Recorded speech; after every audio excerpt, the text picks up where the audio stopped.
One woman is taking on gender discrimination in the workplace with a $16 million lawsuit. Ellen Pao says she was denied a promotion because she couldn't break into the boys' club of the tech world. But her former company says she just didn't deserve it. Now she's opening up to our colleague and Yahoo Global anchor Katie Couric about why her fight to level the playing field isn't really personal at all. It's time to meet the original OG gangster. HBO's Silicon Valley is set in a world that feels more like a frat house than a high-stakes corporate jungle. Yes! 1,000 times yes! Doing it, yeah! And it was this culture, seemingly glorified on screen, that was under examination when 45-year-old Ellen Pao filed a $16 million gender discrimination suit against her former employer, Kleiner Perkins Caulfield and Byers, a venture capital firm that has backed Google, Twitter, and Amazon. You've got people who are used to not following rules, and they don't know where the boundaries for behavior are. And it works for them in one aspect of their careers. The lawsuit claimed, among other allegations, that there were unwanted sexual advances in the workplace, retaliation against her after ending an affair with a married coworker, and uncomfortable conversations about pornography. Do you think the freewheeling, write the rules as you go along, kind of disruptive culture of a lot of tech firms, that while they may unleash creativity, do you think that environment can conversely lead to bad behavior in the workplace? You know, they take risks and they build product and people like it and they get rewarded for it. So, you know, it's natural for them to bring it into other areas as well. But the company claims it wasn't a boys' club that got Pao fired, but poor performance, a sense of entitlement, and not being a team player. Pao disagrees and claims she didn't make senior partner because she's a woman. You know, the woman is assumed to be, you know, the assistant or the junior person. You know, and it's just these little things that add up. They call it like the death by 1,000 cuts. And you're just constantly trying to get that equal playing field, but being taken out of it step by step.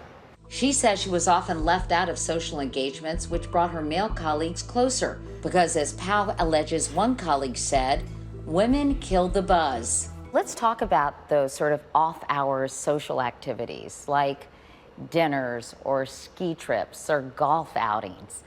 Is that where a lot of the business is actually done, where a lot of the relationships are actually built and established?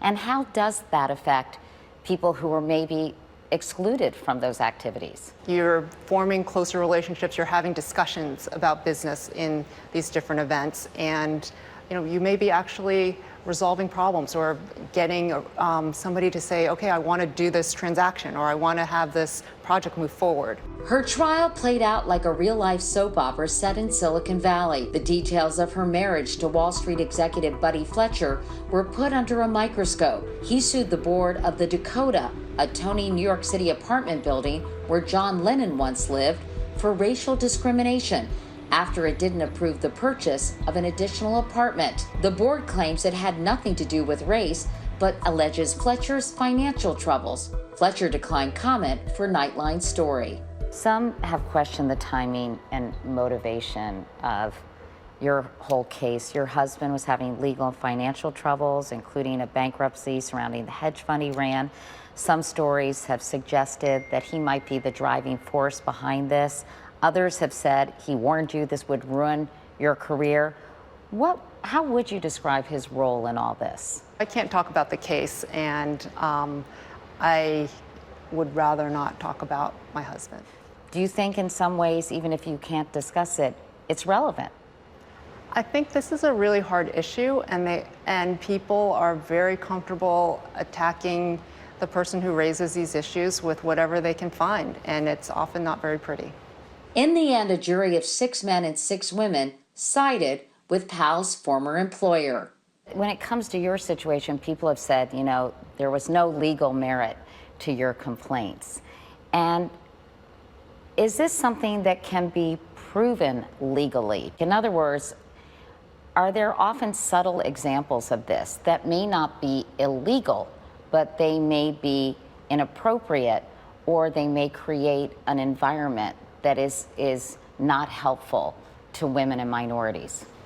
So I don't really want to talk about the legalities of my case or general, I think people have to think about like what is fair and what is right, and are women succeeding at the rates that they should be? Are minorities succeeding at the rates that they should be? And if you look at the numbers and if you hear people's experiences, the answer is no. Despite receiving fan mail and messages of support from all around the world, Pao's lawsuit had its critics. The idea that she was highly qualified and still fired just does not make sense. Heather McDonald wrote a scathing op-ed in the Wall Street Journal about Pao's case. In fact, Ellen Pao was given advantages and a leg up that male comparable employees at Kleiner Perkins were not given. Some of those negative comments and some of the critics, I think, might say that women play the gender card, when the truth is they just aren't that good.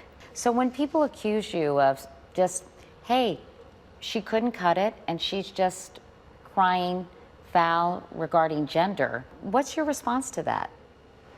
I can't really talk about my case, so I can tell you that it's, from a broader perspective, it's a hard issue for people to really confront. It's either like society has this problem and it's hard to fix, or this woman has a problem and let's just ignore it. Meanwhile, Pao may have lost this battle, but she's not raising a white flag yet in her case against Kleiner. Is the road ending here for you in terms of your legal recourse?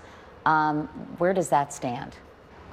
We are not talking about it. We're still in the midst of making some decisions. About whether you will in fact appeal the case? Yes, and we're not talking about it. Our thanks to Katie Couric. You can check out Katie's full interview with Ellen Pao on Yahoo News.